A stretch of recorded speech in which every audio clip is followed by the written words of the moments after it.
No spin, no bias, no censorship. I'm Dan Wootton. This is Outspoken episode number 292. And breaking today, police fail or refuse to arrest an illegal from the Britannia Hotel who invaded the house of an elderly blind woman as the UK remains on the edge as migrant madness explodes. We caught you, mate. We caught you. We caught you. And when they turn up, they tell us that they can't arrest a man because of it's only trespassing. Where third worldism kind of strikes again. We had an individual break into a blind woman's house, and according to local residents, he's now been moved into a hotel in Newham. So Tommy Robinson has made a plea to Slippery Starmer about that incident I'll show you shortly, as Suella Braverman becomes the first MP in the country to attend a migrant hotel protest as she warns more tough times ahead. Say keep speaking, keep standing up for our country and keep fighting peacefully and within the law. Keep fighting for the country that we love. But can you believe it? GB News and Reform UK's solution to the growing outrage up and down the country is more censorship, with Nigel Farage's party banning its MPs from following Suella Braverman and attending migrant hotel protests, and the so-called Free Speech Network adding Ben Habib to its growing banned list, which also includes Rupert Lowe and Tommy Robinson. The first is that GB News and Talk, who had always had me on virtually non-stop, have both gone cold on me. Now that's been quite interesting to me that they would do that. In my digest next, I'll reveal how the true horror of the hell being unleashed by illegal migrants operating criminal rings out of luxury hotels paid for by you, paid for by me, is only being exposed thanks to the independent media. Then, my superstar panel weigh in. Today, the Hamiltons, author and broadcaster Chris Dean, and ex-Tory minister and UKIP leader Neil. Also coming up on the show today, Lewis Goodall of the Fake News Agents runs propaganda on behalf of Sadiq Khan, claiming London isn't lawless. We'll show you how he soon had egg on his face, and a whole load of other lefties do too, by the way. We'll name and shame them. And the BBC rejects Narendra Kaur for this year's Strictly Come Dancing and signs Tom Skinner of the online right instead. So is this proof that the culture is changing? We will debate. Then, in the uncancelled after show on Substack, Meghan Markle's sister Samantha joins me for a world-exclusive interview ahead of her courtroom showdown with the fake Duchess next month. We're going to make some big news on that, so you can sign up to watch at www.outspoken.live. Of course, it's the last Greatest Britain and Union Jackass of the week. At the end of the show, we're going to put our 4 Union Jackasses from Monday to Thursday head-to-head in a mega YouTube poll to find the worst Britain in the world this week. But here are your last nominees that you can vote for in the YouTube live chat. Carol Vorderman, nominated by Slim Douglas, who says, let's not forget, she campaigned hard for this mess. The aforementioned Narendra Kaur, nominated by Darren Donaldson. The grift limit does not exist, must be exhausting stuff, he says. And Krish Kandia, nominated by Based Glar 432. That's for branding Robert Jenrick as xenophobic on BBC Radio 4 for expressing concern for his own children. So 3 good nominees for you to choose from today. Get voting in the live chat. Keep your comments coming in throughout the show. I'll bring you the results and read the best of your contributions before we go today. So do stick with us. But now, let's go.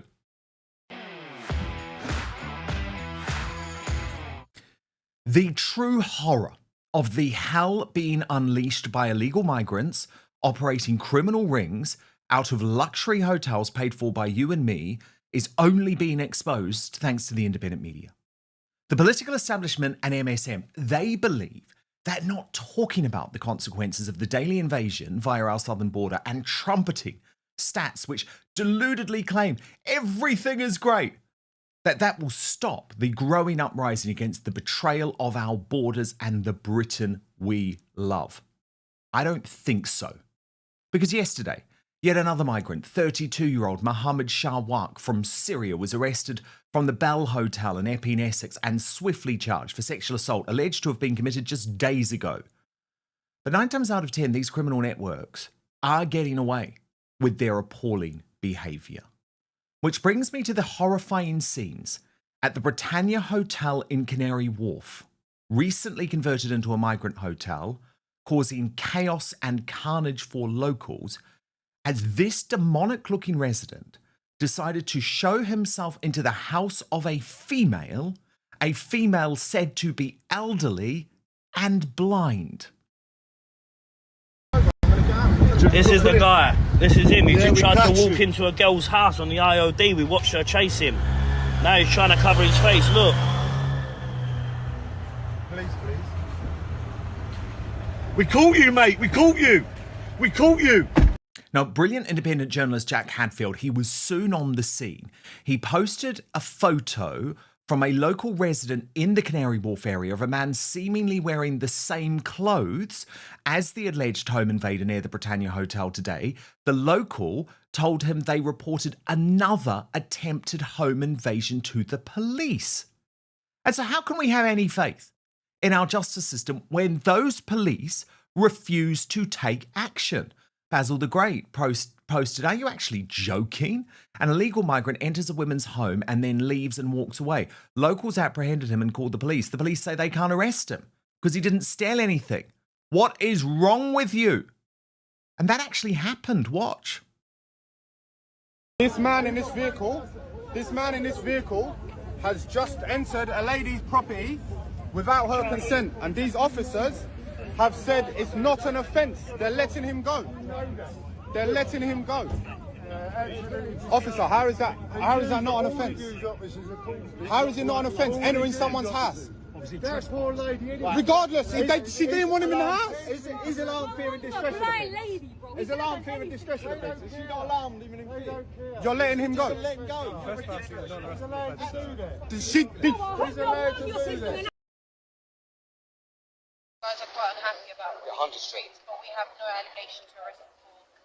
Okay? I understand that that's not something you want to hear, but unfortunately, there's only so much we can do, and obviously, she's the main person and she doesn't want to press charges.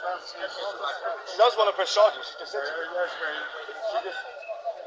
What's the alleged offence?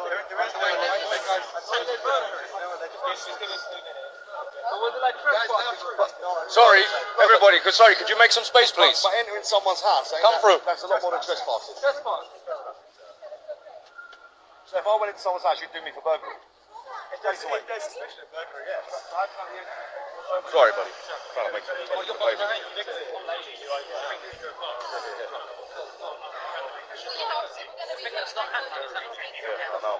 They're going to release it. It's starting. Release it.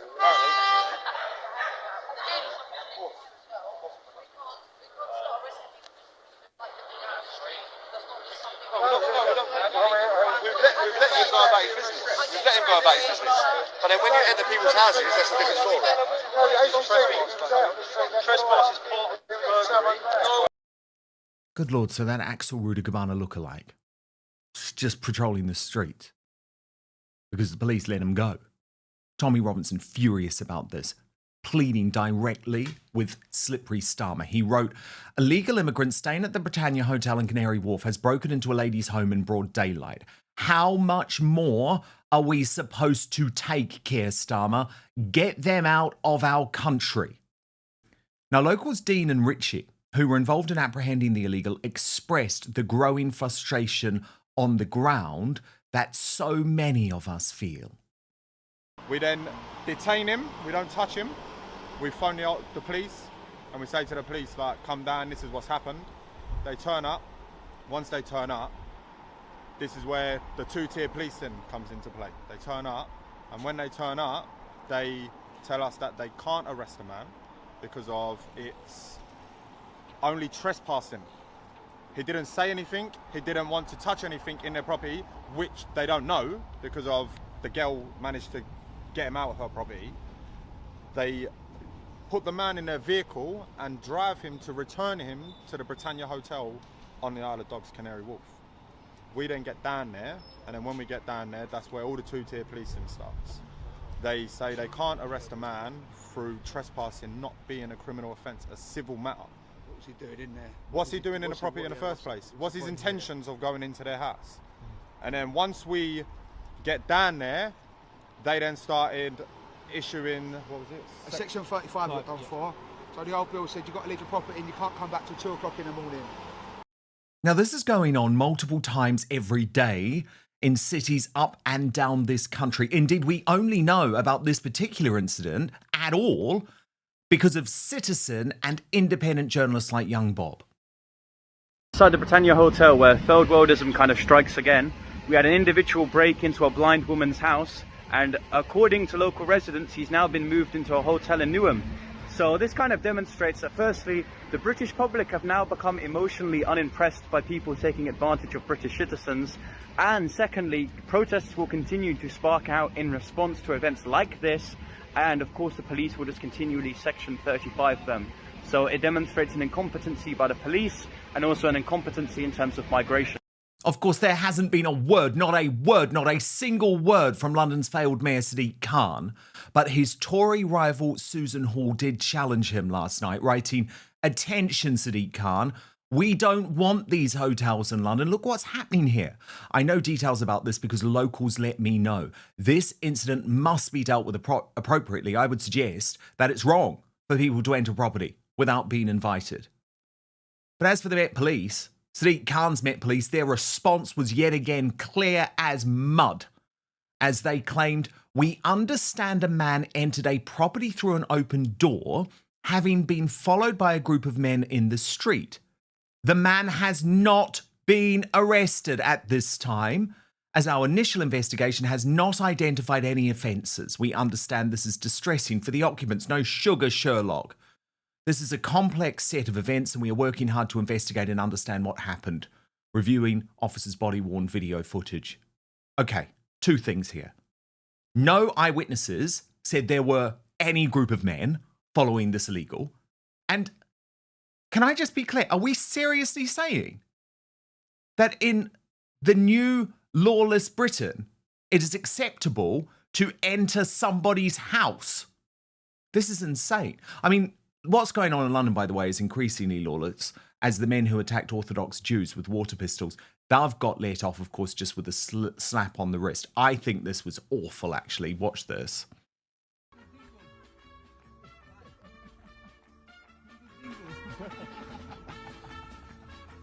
Just absolutely horrific behaviour.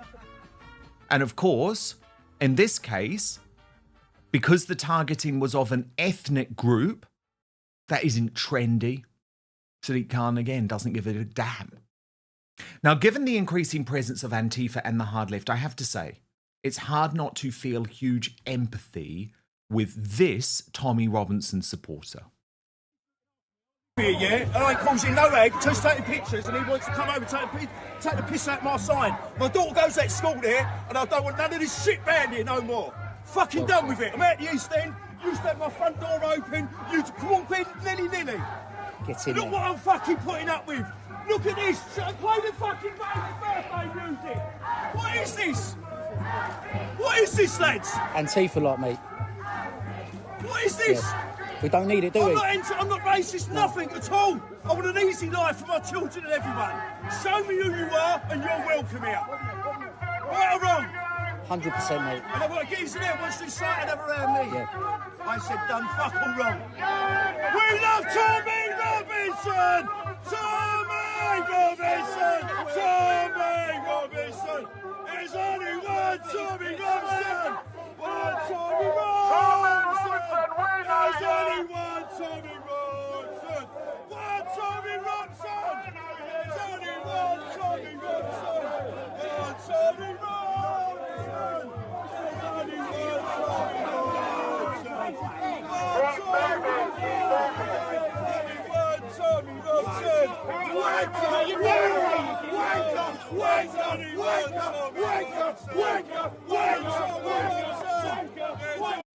I understand his anger. I totally get it. I mean, there he is saying, look, my street's been destroyed. My kids aren't safe. It's just awful. It's just awful. And those Antifa thugs have zero sympathy. There was a rare victory last night, though, in Waterlooville, prompting Suella Braverman to make history, becoming the first sitting MP to speak at an anti-migrant hotel protest. And as Tommy Robinson pointed out, Nigel Farage and Reform UK have actually banned their councillors and MPs from attending and supporting. Now, I wanted to share with you Suella's words to the independent journalist Jack Hadders, which were inspiring, but I think also show the challenge we're facing ahead. Here with Suella Braverman now outside of Waterlooville. Obviously today has been quite a victory protest, a victory rally, obviously with the migrants not being housed in the NGO just above the shop here. But obviously the Home Office has said, obviously in response to your petition, in response to this, that they still are seeking to house asylum seekers, legal migrants in your constituency. So what can people do? Because obviously you can protest one place, they might shut it down, they might cancel the plans there, but they'll just move somewhere else. So what should be the end game? What can everyone here who's concerned about what's happening to their wives, their girls, their daughters, their sisters, what can the British people do to actually solve the problem? I agree. Unfortunately, this is not the end of the story. And whilst today we've got a temporary reprieve and there's a mood of celebration rightly amongst the people of Waterlooville because we've stopped these particular plans, there's no guarantee that this is the end. So there will probably be more attempts by the Home Office to place asylum seekers and illegal migrants in the district. We have to be vigilant.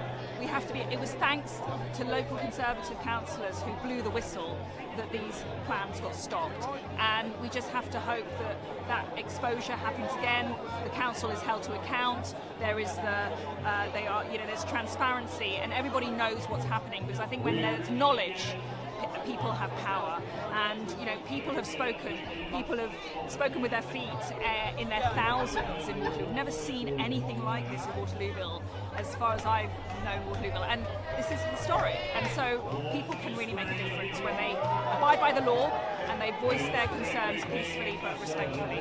And so a quick one, what would you say to everybody else in the country who are at these migrant protests, 20 or so different cities, what would you say to them now that we've had the success here?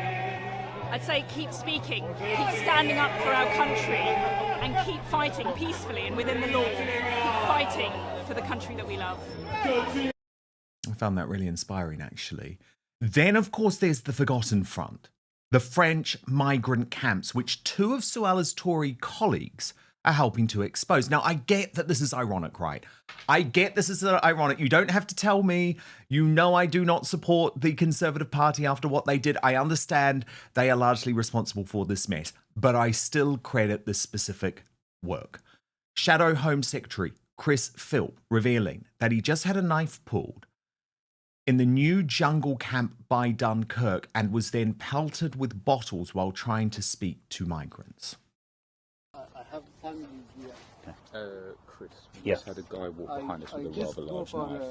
Do you need to go? So okay. So it turns out someone's walked by with a large knife, so we're going to move. Yeah, and at the end of that, I mean, obviously we had to leave quickly because someone pulled a knife. I found it pretty shocking. Yeah, we're talking to that guy, didn't want to show us his face, and I was concentrating on that, and then you said that behind me somebody had walked past and pulled out some kind of machete. So yeah, we left pretty quickly. Swinging it around in the air like that. I mean, it was clearly he was doing it to send a message to the other people. Yeah, to the other people there. So whether it was a case of don't speak. I mean, the other thing that I would just point out is we spoke to the one gentleman there. There was another couple of guys that we saw that were carrying brand new life jackets. Yeah. They refused to answer any real questions about that. I mean, the guy gave you a story about that he was from Afghanistan. So quite clearly, they're planning to cross the channel illegally. And I said to him, that's illegal. And he said, I don't care. I mean, he was completely up. Well, right, okay, we've got to go. Did you see that literally being bottled? And these are the people who are invading our country every single day. Also there, Shadow Justice Secretary, as I describe him, the spiritual leader of the New Conservatives, Robert Jenrick, who posted, I was in northern France last Saturday to Monday. 1,190 migrants crossed the channel in that time alone. Is it any surprise when this is how easy the French make it to break in? Britain's being scammed. Watch.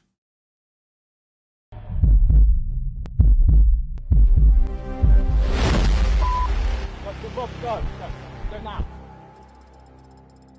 I've just spent 48 hours in northern France. I wanted to see what's going on up close. I'm Robert. I'm from England. Why do you want to go to England? English. We're told these are refugees, fleeing danger. But that's not what I found. And by the way, when he called the police and actually said, this is what I've found, that they're about to head off from Dunkirk, do you think anyone turned up like hell they did? There are so many stark and chilling warnings about the hell the UK is facing without urgent change.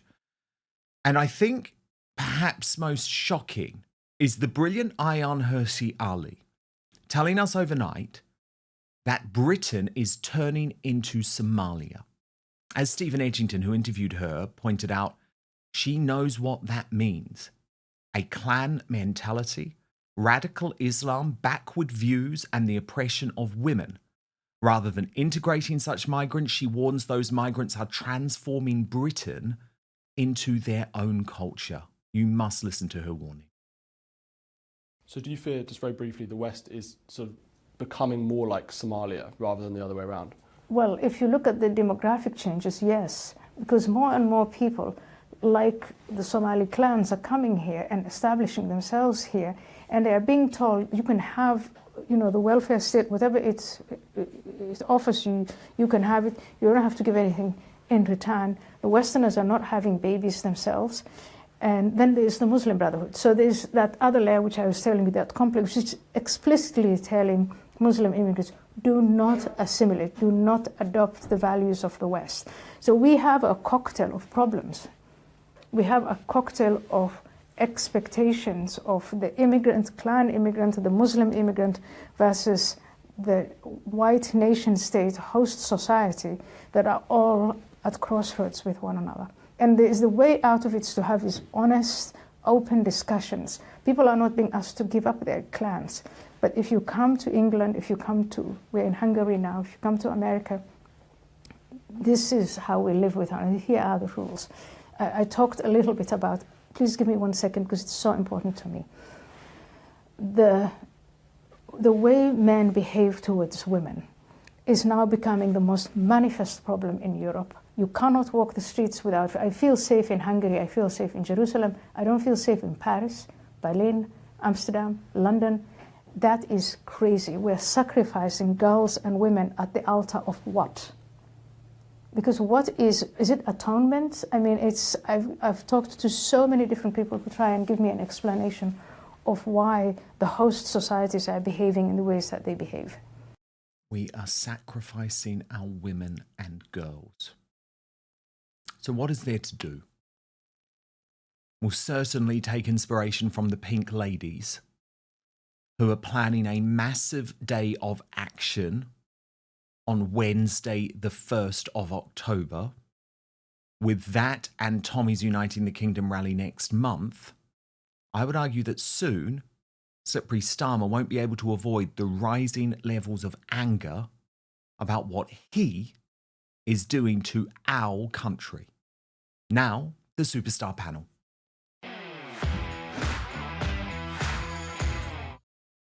Neil and Christine Hamilton with me. Christine, how utterly shocking were those scenes outside the Britannia Hotel, this new migrant hotel in Canary Wharf last night, where we're now told that this little Axel Rudakabana lookalike, I don't know the guy, but he looked demonic to me, can literally enter the home of a blind elderly woman and not be arrested.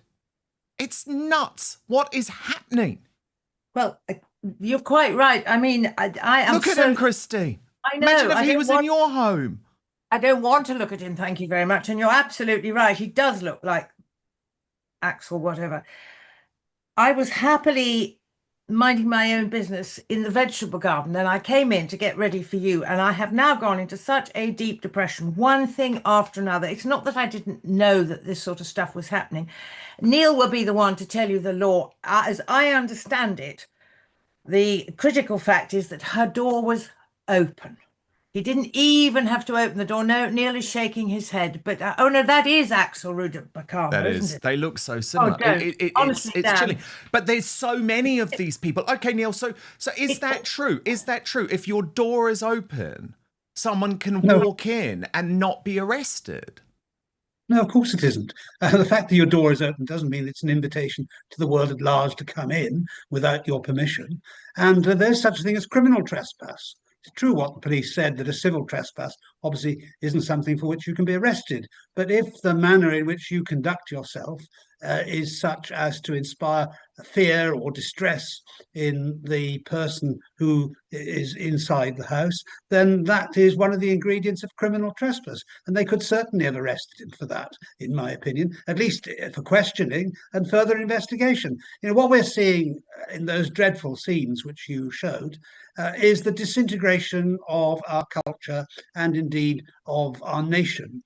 And this is something which governments in recent decades have deliberately chosen to bring about, because we know that as far as the Labour Party is concerned, they don't really believe in Britain anyway. They think that we should be ashamed of our past. They believe that we should have social disintegration by having, you know, a rainbow nation, people from all over the world, and with no single individual connection to bring us all together. And you know, that's the way in which countries disintegrate into chaos. And that's what we're seeing before our very eyes. We have a government that doesn't really believe in Britain. We have an opposition that doesn't believe in opposing.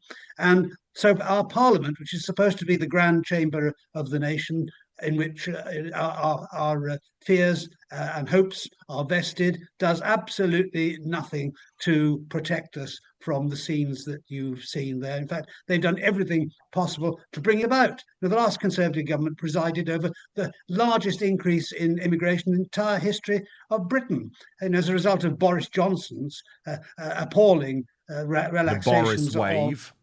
Of our immigration laws, visa restrictions, etc., we increased our net migration to 750,000 a year of legal migrants, and now our illegal migrants are up to 50,000 a year. And 50,000 was what Enoch Powell was afraid of 50 or 60 years ago in his famous so-called Rivers of Blood speech. At that time, the net migration to our country was only 50,000, and those were illegal migrants. Now the net migration is illegals, and the net migration of legals is many times that. So, you know, British governments have deliberately presided over this mess, and you know, the Treasury's view is that we need more and more immigration because that's the way the economy grows. But the economy may grow, but if you divide that by the number of people in the country, people are getting poorer year in and year out. And our culture, Neil, I mean, it's being crushed.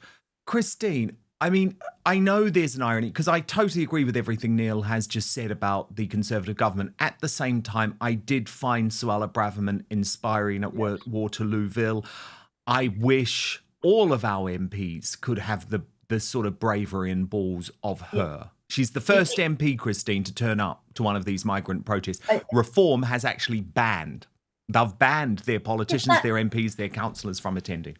But I mean, that to me is absurd. What does Reform stand for if it doesn't stand for standing up against this sort of nonsense? And as I understand it, I may be wrong, but Robert Jenrick, who showed his clips from his visit over to France, he did resign from the cabinet, didn't he? Because As did Suella. As did Suella. So I think people who say to Jenrick, oh, it was all your fault, he did do the honourable thing and resigned.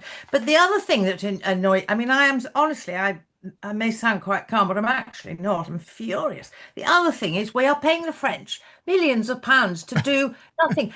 Surely we could see that they weren't going to do anything because it's not in their interest to do it. I mean, they are helping these people on their way to this country.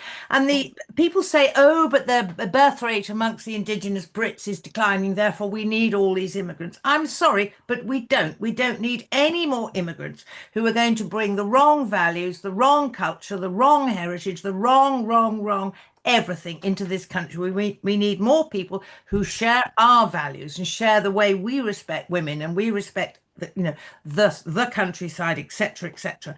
I mean, it's and that lady, by the way, who was blind and elderly, I mean, can you imagine how she felt? He may not have stolen anything from her, but what he has done is stolen her peace of mind and that of all sorts of other people who are in a similar position. If he can walk in there and get away with it. And the other thing that struck me, sorry to ramble on, but the average age of those police people, was one, if not, was so young, and we don't have enough police any longer with experience. I can't now remember the statistics, but the statistics of the number of police who have less than 4 years experience is horrifying, absolutely horrifying. I mean, that guy should have been taken off for questioning. What the hell were you doing in her house? And don't you know that this isn't how you behave? He should have had a hell of a lesson, even if nothing could be done legally, as it were. Yeah. Well, almost all police forces now are completely consumed by political correctness. Their chief constables are totally woke. In London, of course, it's probably worse than anywhere else because the police commissioner in London is Sadiq Khan himself. Exactly. And we want to come to him. We want to come to him, actually, because that lying little goblin is really gaslighting us all about crime in London, and the left are all jumping on this bandwagon. We will get to that, actually. But first, a major censorship row is developing after it was revealed that GB News and Talk TV have added Ben Habib to its famous list of banned contributors, meaning he joins Tommy Robinson and Rupert Lowe as persona non grata on the so-called free speech broadcaster. I knew this was going on for some time, but Advance UK have just gone public on this, writing GB News and Talk TV may have gone cold, but the podcast circuit is red hot. They can keep me off their TV studios, but they can't keep me out of the fight. You can't silence a message when the people are listening. And interestingly, Ben Habib actually spoke about this ban for the first time on a podcast outside of the mainstream media, hosted by the brilliant Paul Thorpe. Watch.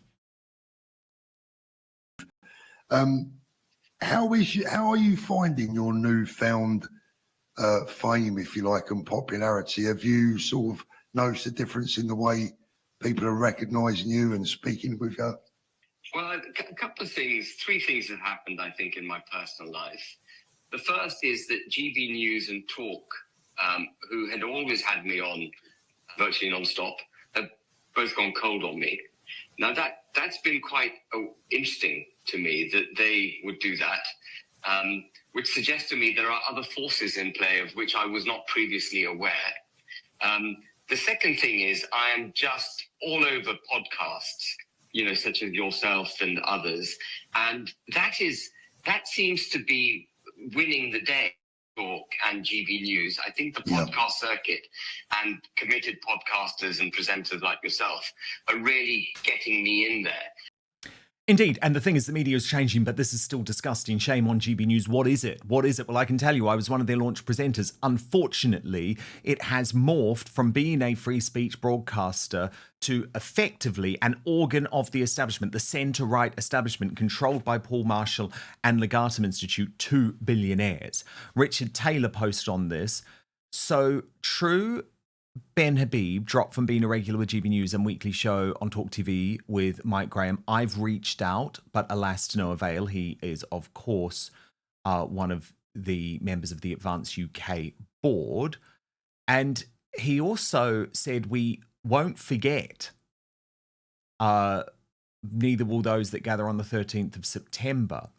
What was interesting, too, is that Dawn by British directly challenged Michelle Dewberry on this, writing, Michelle Dubes used to have Ben Habib on regularly. Surely she has some say over her guests. Do you, Michelle?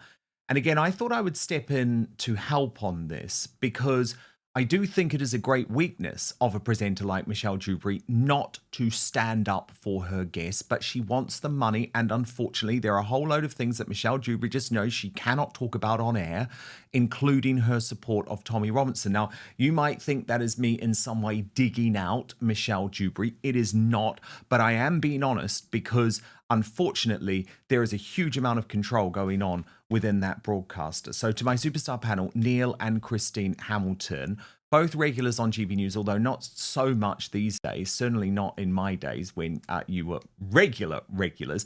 But Christine Hamilton, I'm sorry, this is just anti-democratic. The fact that Ben Habib and Rupert Lowe, two absolute stars of the station, favourites on the station. I can tell you they were two of the most popular guests the station ever had on, because I used to get all of the viewer feedback in. The moment they jumped ship from Reform UK, and in the case of Rupert Lowe, it was hardly his fault, was he? He was forced out with this sick police investigation for which he was cleared. Ben Habib was a little bit more graceful in his exit, but Nigel Farage said some horrible things about him. As soon as they leave Reform UK, they're effectively dropped from GB News. This is anti-democratic. Of course it is. I mean, what Reform do is up to them, and we have experience of Farage and the way he behaves. The way he treated Rupert Lowe and Ben Habib is exactly the same way he treated Neil many, many years ago. He can't bear the slightest bit of what you might call competition. So that was fairly inevitable that Rupert Lowe was going to have to go. But for GB News to do it, I don't understand it, because they're supposed to be the bastions of free speech. And when I heard that we were going to be discussing this, because I've been doing other things like having eye operations and stuff, I thought, I'm behind the times. I didn't realise that Ben had been. So I texted him. I said, Ben, what's this all about? And this is what he said. He said they'd never admit it, but I haven't been on GB News for 6 weeks, which is the exact length of time since Advance was launched. I can only conclude that they are protecting Farage. Now, I find it strange that a news outlet that is level pegging and very often beating the BBC, Sky, etc., can have two regular presenters who are members of Parliament for one party, which only has 5 MPs. I mean, they've got 2/5 of a parliamentary party as presenters. That doesn't seem to me to be right. And I was fully expecting Nigel or Lee Anderson or both to step back, but neither of them has. And GB News clearly is happy about that. See, where I stand on this... mouthpiece for Reform. Well, yes, exactly. Where I stand on this, Neil, is that I actually don't want anyone banned, because you know my view is total free speech absolutism. I don't think the off-communists should exist at all, and we'll come to them in 1 second. But what I absolutely do believe is that GB News should not be banning mainstream politicians. This is nuts. I don't think they should be banning Tommy Robinson. I don't think they should be banning Katie Hopkins. I don't think they should have got rid of Lawrence Fox and Father Calvin Robertson and myself. But increasingly, it feels like what they are trying to do is set a particular political agenda.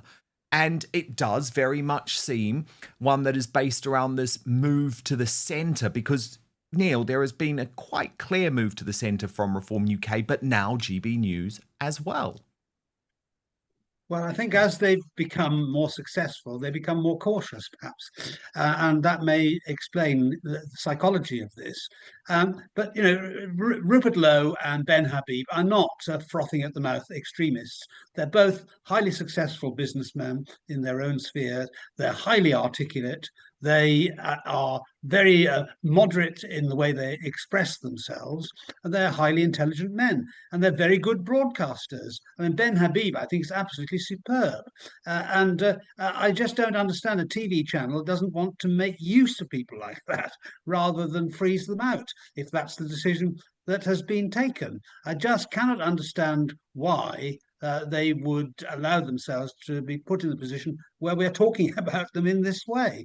That's no good for the brand that GB News has created and is trying to increase, and it really is bad news for us all. Except, as you said right at the start of this segment of today's program, of course, the world of podcasting and communication on the internet really outflanks all the traditional methods of broadcasting, including what you might call the free channels that are not part of the mainstream blog. Well, exactly. This is what they don't actually realise. They are signing their own death warrant. This is what Gad Saad describes as suicidal empathy, right? And I'm going to give you an example of it. This happened this morning. You probably missed it, but my God, it was an incredible bust-up. Live on GB News. They let this dude on the channel. I can't stand him. He is such a nefarious force in this country. He's called Michael Crick. I think he used to be the political editor for Channel 4 News. He claims to be a centrist, but he's on the hard left. He despises GB News. He wants it shut down. When I was the primetime presenter on the channel, he did not appear on my show once. Not once. I would not have him on. These days, he's wheeled out constantly because I guess they think, oh, if we have a critic on, it might in some way appease Ofcom. But what happened this morning was extraordinary because live on air on a show hosted by Andrew Pearce and Dawn Neeson, who just sat there really. I mean, Andrew slightly fought back, but not really. He just went for the channel. It was extraordinary TV. Watch this.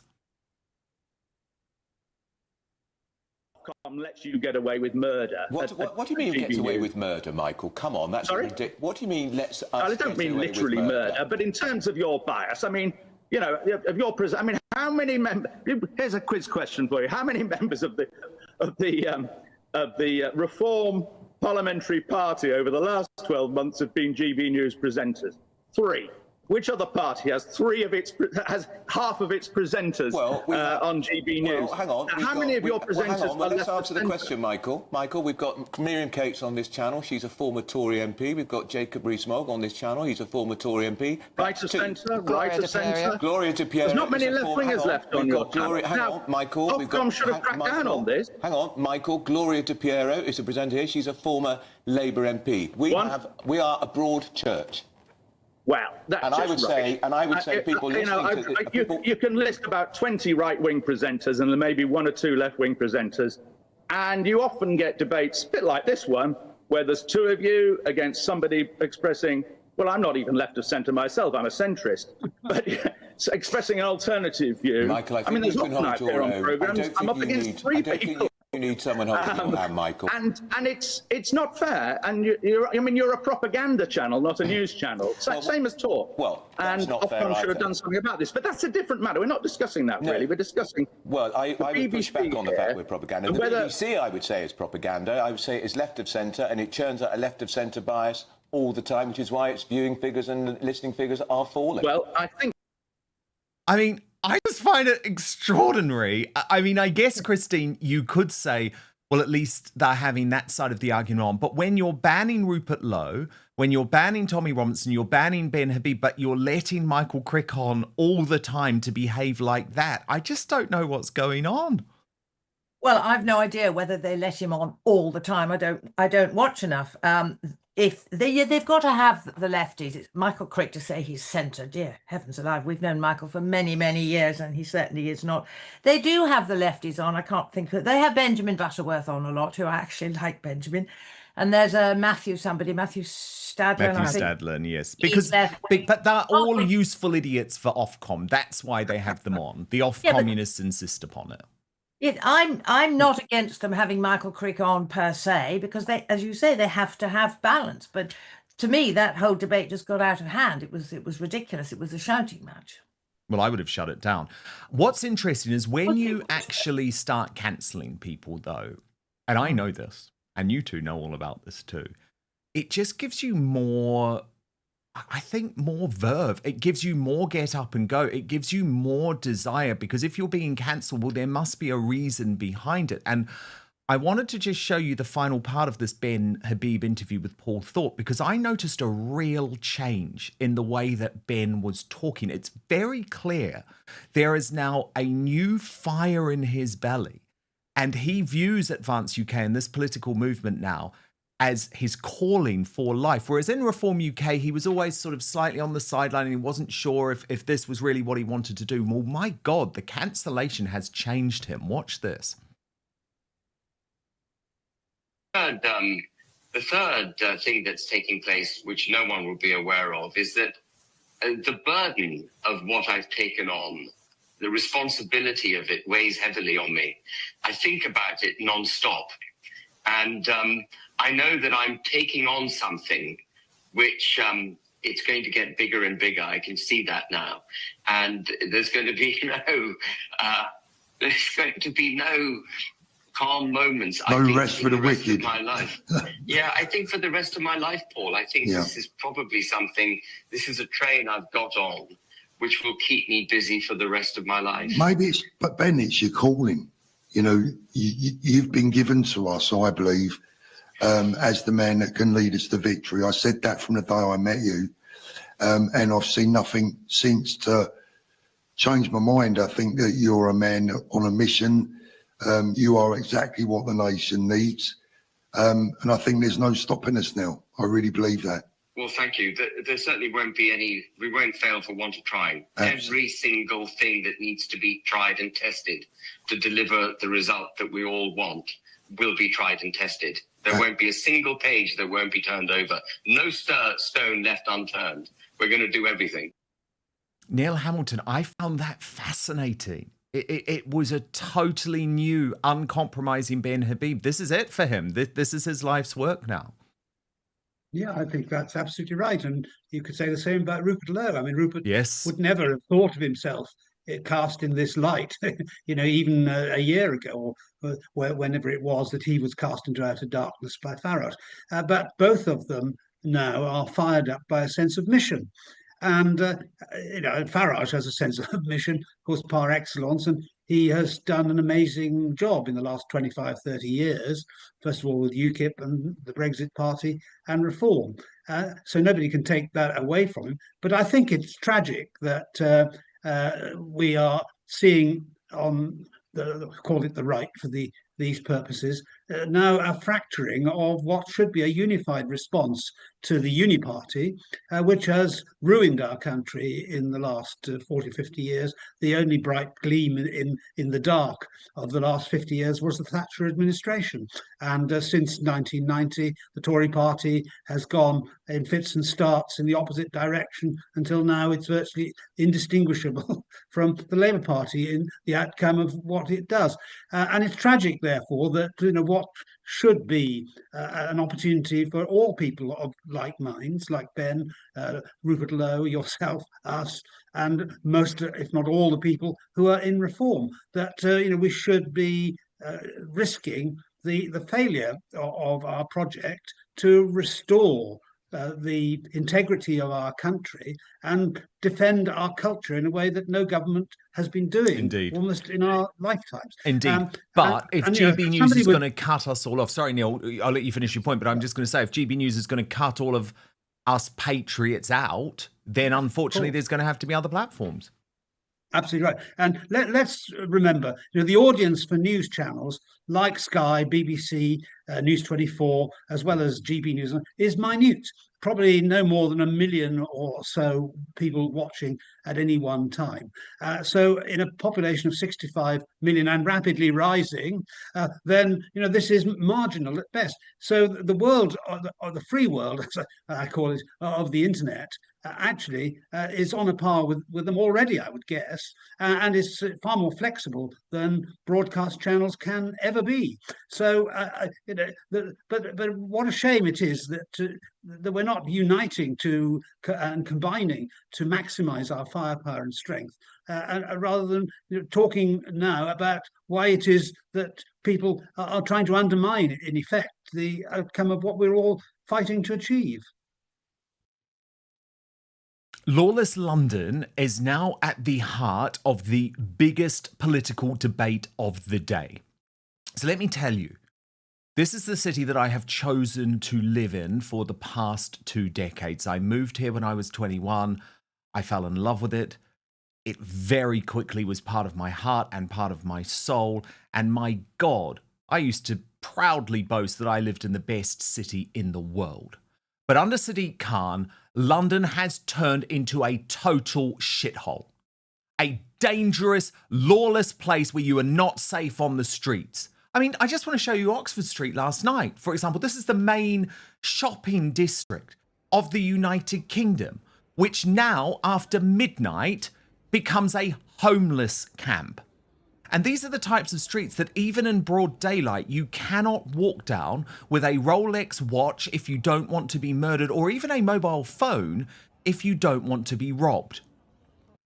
But what's happening on the left is that these propagandists who are in the pocket of Sadiq Khan, some of them who have financial relationships with Sadiq Khan and the Labour London administration, are trying to say that people like me are lying about our lived experiences, which they're meant to care so much about. So I'm apparently lying now about the fact that I have been mugged twice in London. No one violently got to me, but I was walking with my phone out and gangs of hood rats came and stole it. And it's a violating feeling. Or what about the time when two hooded guys on the back of a motorbike came at me under a bridge? Now, again, in that case, they didn't get a thing, but you walk away thinking, well, was I stupid to fight back? Because could they have stabbed me? But no.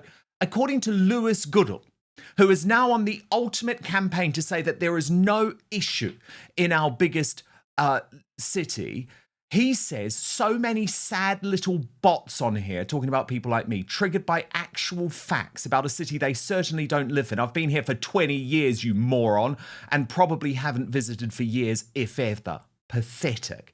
And he decided to go to Las Vegas, no less, to make this point on the fake news agents. This role that the city has come to have, and as I say, to some extent, it has been part of sort of right-wing politics for a long time, going all the way back to Richard Nixon, running against the city, Republicans and the right wing setting up cities as being these kind of infernos of chaos and destruction and drugs and crime and race tension and race riots and all of these sorts of things. And sometimes there is a kernel of truth to any or all of those things, but they are become grossly exaggerated. That's been a feature of American politics for a long time. We see it more and more in British politics as well. We talked about it on the show a little bit before, particularly online and in the online right. London increasingly being set up as this kind of hellhole, this kind of dystopian nightmare where crime is completely out of control. You can barely walk out of your house without getting beaten up or your possessions stolen from you or taken from you, where fare evasion is completely rampant on the tube, where the tube is looking like kind of Gotham City or something like that from a sort of 1990s Batman film. On and on it goes. They're being used, usually often in a completely exaggerated way, by people who know that they're not really like that, for their own political ends. And I think you can see a direct line between that sort of American politics, a politics that Trump has intensified and augmented, and a lever that he pulls on whenever he's in a little bit of trouble, which, as you say, John, he is at the moment related to the Epstein stuff. And you're seeing that being replicated in British politics as well, from very, very mainstream figures. And I think that is just part of politics, which again is just another part of the way that the right, the radical right in particular, across the Atlantic now acts as one and the same, and ideologically, ideationally, philosophically is increasingly fused. You, sir, are the radical. You are the asshole here, because what you're doing is completely trampling all over what we are actually living through, what we are actually experiencing every single day. As Sophie Corcoran pointed out, the right wing are making up that there is more crime. Oh, really? Then explain why we need signs telling people to hide their phones, security tags on cheese, supermarket steaks boxed up, and pedestrian barriers on bridges. Take a guess. Or Chris Worrell, who said, phone nicked. Rope saved it from a second grab 2 days later. Hammer attack outside my flat. Sainsbury's robbed twice while I was in there. But please, Lewis, do explain from your metropolitan bubble how it's all just bots or by people who don't live here. Ian Atkinson, I lived in Brixton Hill during the riot of 1995. I now live on Dartmoor but work in London frequently. It feels less safe now than it ever did then. Crime figures the mayor didn't use support that feeling. Snaring at the people for wanting a safe capital isn't a great look. From Dr. Philip Casale of the New Culture Forum. I work in London every week. I've witnessed people wandering around Waitrose filling bags with stolen gears. I've seen half-naked immigrants screaming abuse at women. This stuff goes on all the time. People just keep their heads down and pretend it isn't happening at the moment because they don't want to get stabbed. I could give you chapter and verse. I see something most weeks, but that isn't even the worst of it. Do you know what is? The atmosphere of suppressed violence and intimidation. And here's the thing. It's very definitely directed at white people. And look, now I'm going to prove that there is very much a propaganda campaign going on, okay? And I want to give some credit to Paul Joseph Watson and Charlotte Gill, who have done incredible work on this. So let's look at this tweet thread, okay? So Rebecca Reed, my former colleague from GB News, the less said about that, the better, 1 day ago, jumping on this bandwagon, posted, I live in the same area of London where I grew up in the 90s, noughties. It feels equally as safe as it ever did. There is absolutely some crime, but fundamentally pretty much safe. The only major change is that I cannot afford anywhere near as much house as my parents could. But as Paul Joseph Watson pointed out, that's not what you said 2 months ago before everyone got the London is safe and vibrant gaslighting memo. Here's what Rebecca Reed said just 2 months ago. I live down the road from where I grew up in southwest London. As a child, there were muggings every week, and I regularly watched a woman shitting in the street in daylight. 15 years on, all that has meaningfully changed is that I can afford a house half the size of my parents' one. So you can see, total change in tone. And what about Ash Sarkar as well? He's also exposed her too, because Ash Sarkar posted, who am I to say whether it's true or not? But it's remarkable how many right-wing influencers have reported getting mugged in London in the last few days alone. I've lived here my entire life, have had guys on e-bikes try to nick my phone twice in that whole time. But as Paul Joseph Watson pointed out, e-bikes were only introduced in London in September 2022. That means she's been a victim of attempted theft twice in 3 years. London is safe and vibrant, though. So you can see that this is a message that is being pushed. And Charlotte Gill pointed this out too. She's always working on these left-wing networks and how they follow the same line. And she said, who said the best thing twice? Who said the same thing best? Pointing out two very similar tweets. First from Peter Stefanovic, who said, sources close to Khan believe there are clear parallels between the tactics being used by Tories and Reform and Donald Trump's attacks on Democrat-run cities in America. And the news agents, which asked, has the UK borrowed America's favourite political tactic, scaremongering the city?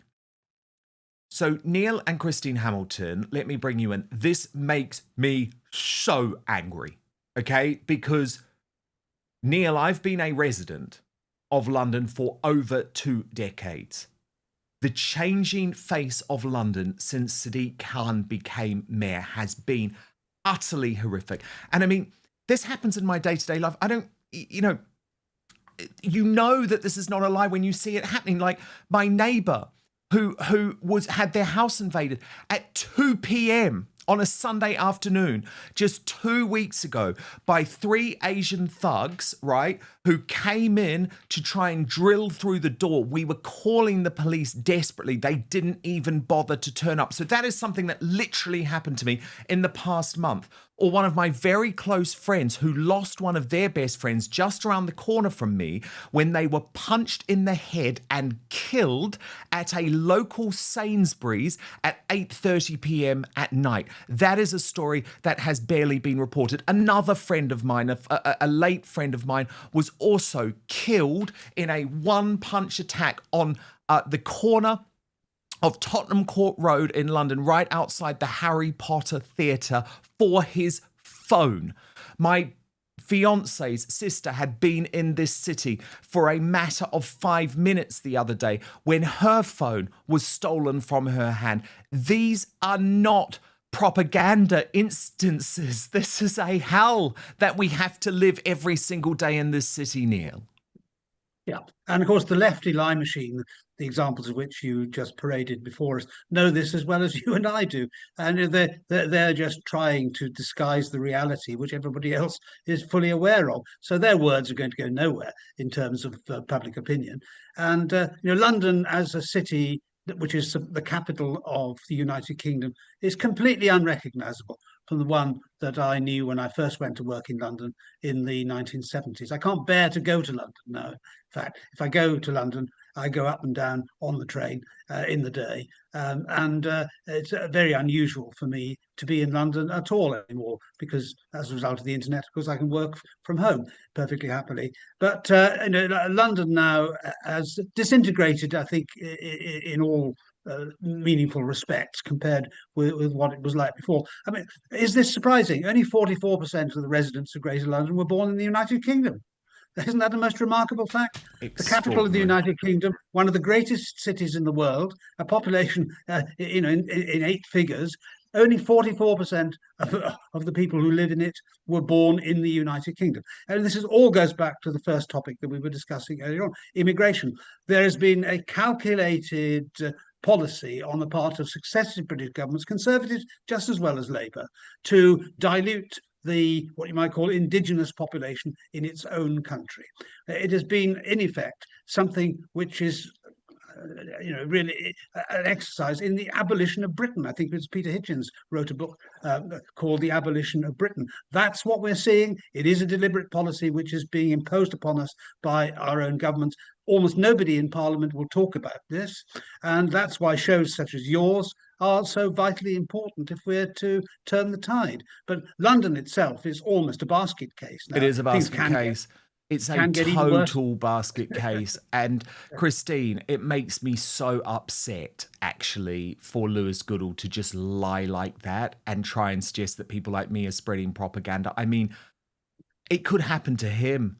It could happen to his wife. Let's hope it does. You know, well, that's the thing. Maybe that's what he needs to experience. But, you know, there's been so many examples of this, Christine Hamilton. I mean, I remember Susanna Reid on Good Morning Britain the other week saying, oh, no, London's, you know, this brilliant multicultural place, forgetting the fact that she had been moaning about how she had been mugged. I mean, how can they...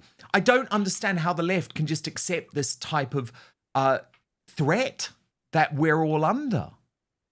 I agree. I mean, multiculturalism has failed big time. We were all supposed to lap it up and wasn't this wonderful, all these cultures would live together. No, it doesn't work like that because they don't respect the things that we respect. I mean, I started living in London. I left university in 1970. I came to London. So we still have a place there, but we rent it out because we never go there. And why don't we go there? Because we don't want to go there. We'll go there for a particular event, social. We've got friends in London, so we'll go there for this, that, and the other. But nothing on earth would make me go to London just for the fun of it, because it's a hateful place. It really is. And it's a dangerous place. One of the photographs you showed just now had that strip that's gone down along all sorts of road, Mind the Grab. A takeoff of Mind the Gap on the Underground, Mind the Grab, telling people to look out for these thieves. Well, why has that been put up there if people aren't stealing phones? And also another, I think it was a tweet you put up, people are afraid to step in and do anything because they're terrified of being stabbed. I mean, knife crime under Sadiq Khan, the Goblin, as you call him, which I think is an insult to goblins, frankly. True, very true. Knife crime has There's much more I'd like to call him. Under him. And I mean, our capital city is unrecognisable to anybody who knew it in the glory days. It really is. And it's too late now to do anything about it. The percentage of people who live in London who were born in this country will go down and down and down. And it's a takeover by alien cultures. There's no other word for it. They don't understand what we value. They don't value what we respect. I mean, honestly, do you know, I shouldn't say this, of course I shouldn't, but I am very glad I'm the age I am, and I won't be around in 20, 25 years' time to see how you this... bloody better be, but I do... I won't be, and You'll be around in 20 years' time. Come on. I shall be 96, for heaven's sake. Yes, you will. Well, you I absolutely will. Like the age the late Queen came to. But no, I honestly, Christine, I know what you're saying, and it is heartbreaking. It is heartbreaking. I can't bear it. This is what Susanna Reid said, by the way, on Good Morning Britain. You feel like a stranger on your island? Well, I live in the most diverse city in the UK, London. We're in it now. And I don't feel like a stranger. No. I feel like I'm in a really rich, vibrant, multicultural society. In London, I live in... But am I out of touch with people who... this phrase is going to chime with? Because I don't really understand. Oh, Susanna, you do understand. You're speaking there to Kevin Maguire, who works for the Daily Mirror. Well, look at this headline in the Daily Mirror. Did you forget that you'd given this interview? Good Morning Britain, Susanna Reid shares harrowing mugging ordeal which left her shaken. Guess where the mugging took place? Yeah. Lawless London. Breaking right now. The British Bashing Corporation has banned Nurinder Kaur from competing on Strictly Come Dancing, branding her too controversial, as there are suggestions woke culture is ending after they instead signed up head of the online right, a man who I adore, Bosch himself, Thomas Skinner. So remember we were speaking earlier this week about the fact that he is now such an influential political voice in the United Kingdom that Skinner indeed spent the night, or that sounds wrong, but had a barbecue with the US Vice President, J.D. Vance. They're both very, very happily married men. Let me be very clear about that. But was at this barbecue with J.D. Vance while he was in the United Kingdom, staying in the Cotswolds, and Vance hadn't even met Kemi Badenoch. Then this morning, the big announcement comes from the British Bashing Corporation as Thomas Skinner writes on X, I better start learning how to dance. Honestly, over the moon to be asked to be a contestant on Strictly. Can't wait to learn and give it my best shot. Bosh. Tom Slater immediately from Spiked Online realised the significance of this, writing, the culture is healing. And I pointed out that actually this proves that even lefty champagne socialist entertainment execs realise the era of extreme woke is coming to an end. Of course, the nasty left hated that. Adam Brooks pointed out the snobbery on here today is disgusting. He's a good guy. Because so many people just despise Tom Skinner. I don't know why. He, I think, is exactly what we should be aspiring to. I think he would be a brilliant mayor of London, for example. But then Narinder Kaur got involved, replying to my post on X, revealing, yet they said I was too controversial. Now, Lawrence Fox, her sworn enemy, celebrated this, writing, when the BBC won't even chuck £30,000 at a talentless race grifter, you know that the race grifting game is up. But maybe not, because Narinder has now gone viral after this extraordinary rant at the BBC accusing them of racism. I am so raging right now with the BBC. I'm so over the BBC. Like you are, you've just apologised to Robert Jenrick and you've just taken on Thomas Skinner for Strictly Come Dancing. Now I'll tell you my problem here. And you're going to say, oh, she's so bitter. Oh, you can say that. Do that all day long. I'm okay with that. Strictly Come Dancing wouldn't take me on. We approached them. And I was told by a producer I was a little bit too controversial. You know, we don't need that for the show.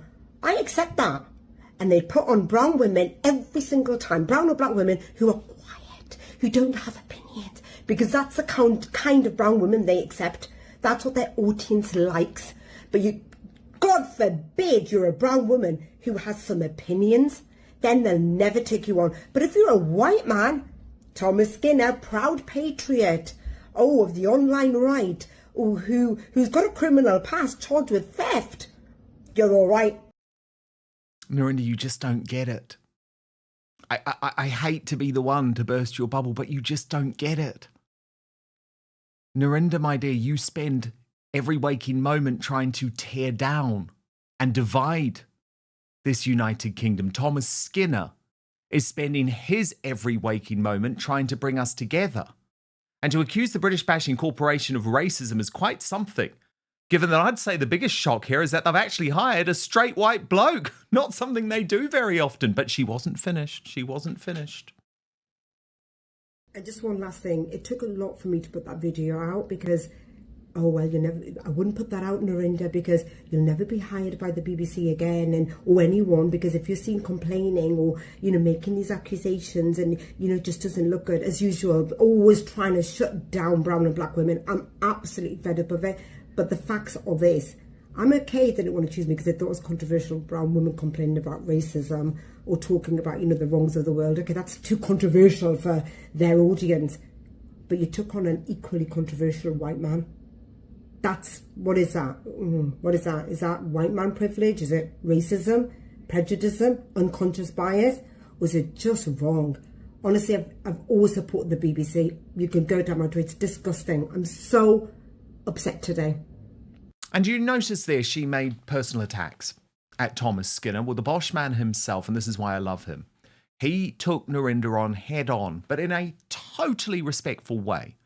Posting on X, Narinder, I respect that you stand up for what you believe in. Not everyone's got the guts to do that. Yes, I've got a past, but I'm not here to divide people. I'm just trying to get people to believe in themselves and realise they can do more than they think.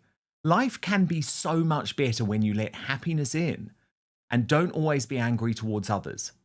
If I've ever upset you, I'm sorry. That's never been my intention. I wish you nothing but peace, happiness, and a life you can truly enjoy. Bosh! And of course, he'd called out Nurinder there, so Nurinder had to do a bit of a backpedal. So she replied, writing, appreciate the reply, Thomas. I've turned up for you in the past and even helped promote your book. I don't mind you have a criminal past. It's done. But don't you dare say you don't divide. I was crucified by your right-wing, far-right followers. And did you once ever stand up for me or tell them to stop? I'll tell you know, and look, what I then, and then she said, sorry, but that aside, this isn't about you towards me. It's about the BBC being unconscious bias towards women of colour in this country. So look, I want you to be the judge about who really divides in society. This is what you get with Nurinder.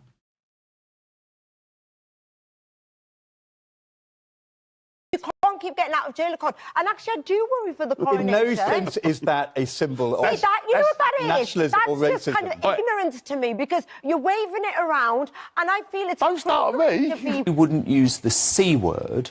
You would actually use another C word to describe Rishi Sunak. I would have said he's a bit of a coconut. The colonizer is Britain, and it's got a really bad history. And actually, it's dehumanising Indians. Suella Braverman is disgusting in the way she talks. She's a racist. Hang on, wait. Reform Party is riddled with racism. That can't be denied. And I think anyone who votes for reform, you've got to admit, James, you've both got to admit there's an element of racism. Okay, so that's what Nurinder Kaur puts out into the world. Let's compare that now with Thomas Skinner. Nurinder Kaur, who says it's hard to be proud of being English right now. Are you attacking the general public? Listen, we're just trying to go to work, earn a living, yeah? A lot of people are hand to mouth. They're trying to go to work and you're stopping them. Who dares wins is what Del Boer says, isn't it? I manufacture and sell pillars, believe it or not. That's so interesting. Just quickly, can I say one thing, boys? Just quickly, right? You can go 100 countries in the world to go and look at wine. There's only one Africa to go and see animals. Do you know what I'm saying? The majority of people, should be able to be proud of where they come from. Like, They should. We ain't letting them take. I don't think you should encourage We have no problem selling this whatsoever. We're going to get there, smash it, sell the tickets, go and have a nice bit of dinner. You can't keep getting out of jail card. And actually, I do worry for the In coronation. no sense is that a symbol of you know what that is? nationalism or That's racism. just kind of ignorance to me, because you're waving it around, and I feel it's... Don't start with me. You be the judge. Who would you rather have on Strictly Come Dancing? Christine Hamilton, is the BBC right to ban Nurinder Kaur from their flagship entertainment show and reject her advance, saying she's too controversial for the show? Well, just because she hasn't been accepted doesn't necessarily mean she's been banned. She chooses to say she's been banned. She doesn't get it. It isn't because she's controversial. She is controversial. Skinner is controversial. You're controversial, for heaven's sake. I don't know whether I should say this, but she just doesn't come across as a very nice person. She's not popular. She would not be popular with the viewers. And Strictly Come Dancing wants people to watch the programme. They don't want the nasties on there. They don't get them on there. I mean, you know, they want the people who are going to be fun. They want the Anne Widdecombe's of this world. They want what was the fellow called, the newsreader fellow, John, anyway, him. What was it? John Sargent. John Sargent, yes. They want people like that. And I think, I mean, I didn't know who, I'm sorry, I'm such a dinosaur. I didn't know who Skinner was. That was clips from The Apprentice, was it? Yes, that's where he first found fame, on The Apprentice with Lord Sugar. Yeah, I mean, I didn't know. I now know who he is, but I didn't see any of his backstory. He comes across, I mean, the sight of him there with his cheeky face, grinning away, waving his flag, annoying Nurinder. Bring it on, brilliant. That's what the BBC want. They don't want the likes of Nurinder. I will not do a television or radio debate with Nurinder anymore, because she's unacceptable. She talks over you. She's not a nice person. Do you think it was right, Neil, for Nurinder not to be booked for Strictly Come Dancing? my guess is it's all about the ratings, and you can't argue with them if you're on an entertainment show, if you're producing it. The real reason, I guess, is one that Christine's just alluded to. She's a ghastly, shrill, motormouth harridan whom the viewers detest. I've had enough experience of her on GB News and programmes I've been on with her to know that from personal experience. She doesn't give a good account of herself, and just because you think you can shout over people and try and dominate the studio doesn't mean that that's going to make good viewing, and hence your ratings will suffer. My guess is that even some outfit that's as uncommercial as the BBC is generally is clever enough to work that out. And of course, Strictly Come Dancing is one of the most popular shows on television, so they perhaps have more connection with the real world than the news and current affairs side of the BBC, which is really just a propaganda outfit for the left. So I don't think it's anything to do with her colour or the fact that she's controversial. As I saw somebody on Twitter saying before, wake up, darling, it's not because you're controversial, it's because you're a knobhead. Neil, you have quite some way with words. Christine, I do wonder if this is also, though, a bit of a moment of change, because it does. Look, people are pointing out to me, and it is true, I think they've still booked a drag queen for the first time, and there's like a disabled model, and, so there's the usuals, the usual woke bookings. But I mean, look at this in the Daily Telegraph today, talking about Tom Skinner after his meeting with JD Vance, how an Essex grocer became Britain's most influential political figure. Now, for the BBC to almost lean into that, I think it is interesting. I just wonder if they can sort of smell the coffee. Do you know what I mean? If they realise that there is quite a fundamental change happening in our country, because I don't think they would have booked him a couple of years ago, Christine. No, I think you're right. And I mean, it's brilliant. Let them go and book all the off-the-wall people in other ways, as many as they like. But I mean, to book Tom Skinner, I think is brilliant. And for him to have that barbecue with JD Vance is huge. I mean, an Essex, what was he, Essex grocer?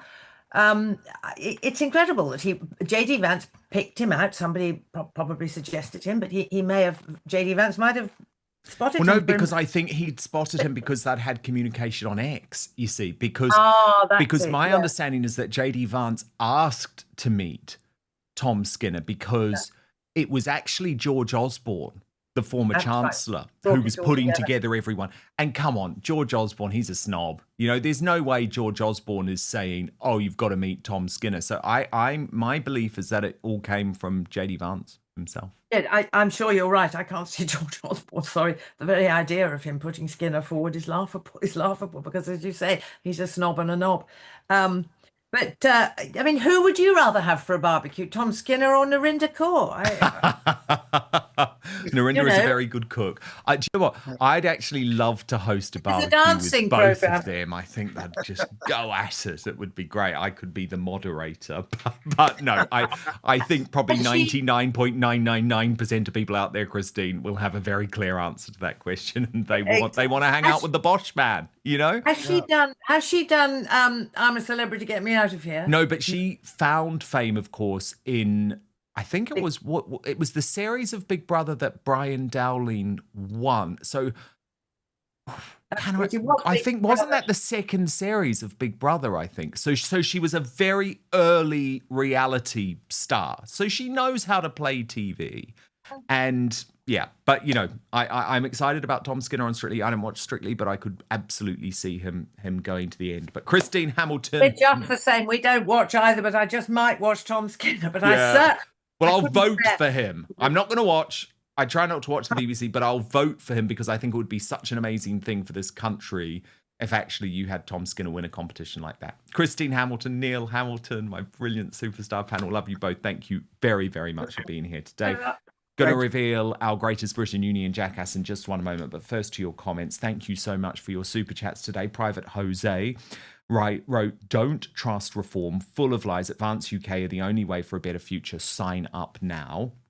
And Untamable said, someone breaks into a house and the police can do nothing, but a concerned individual documenting illegals in hotels is asked to leave because it's private property. This Englishman's so confused. So am I, untainable.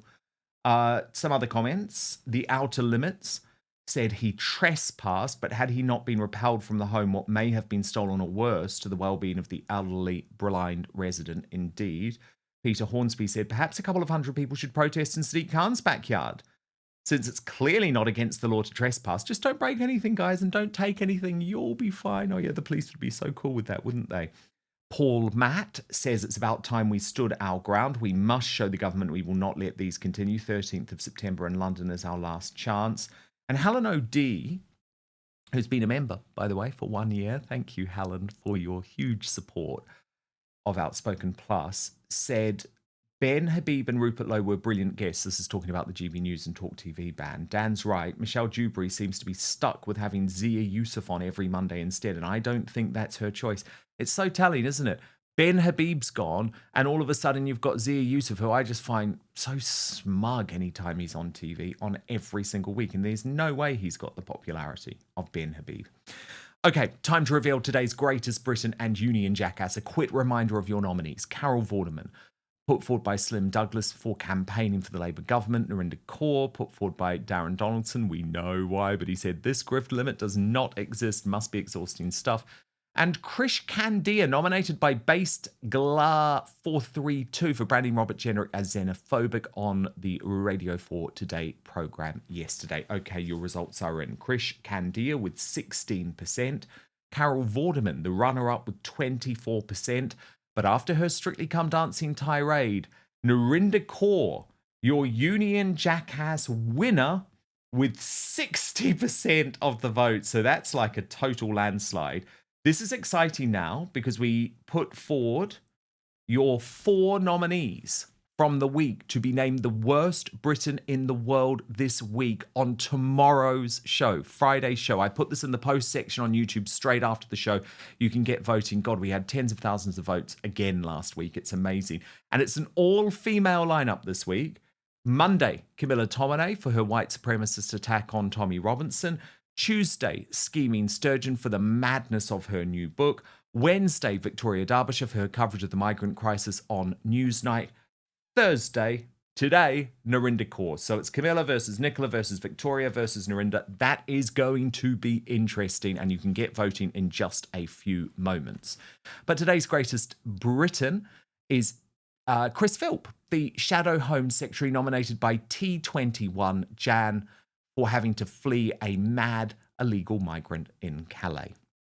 Thank you so much for your company. We're moving on to Substack now for the Uncancelled After Show, where I'm going to be joined by Meghan Markle's sister, Samantha Markle, for a world-exclusive interview ahead of her courtroom showdown with the fake Duchess next month. We're going to make some news with this one, so please do join us over on Substack. www.outspoken.live is the address. But I am back with you live tomorrow. It's a historic day tomorrow, isn't it? Donald Trump and Vladimir Putin meeting in Alaska. So I'm looking forward to tomorrow's show, 5 p.m. UK time, midday Eastern, 9 a.m. Pacific. Hit subscribe right now if you're watching on YouTube or Rumble. Turn on that notification bell to be alerted to our new episodes. And most importantly, I promise to keep fighting for you.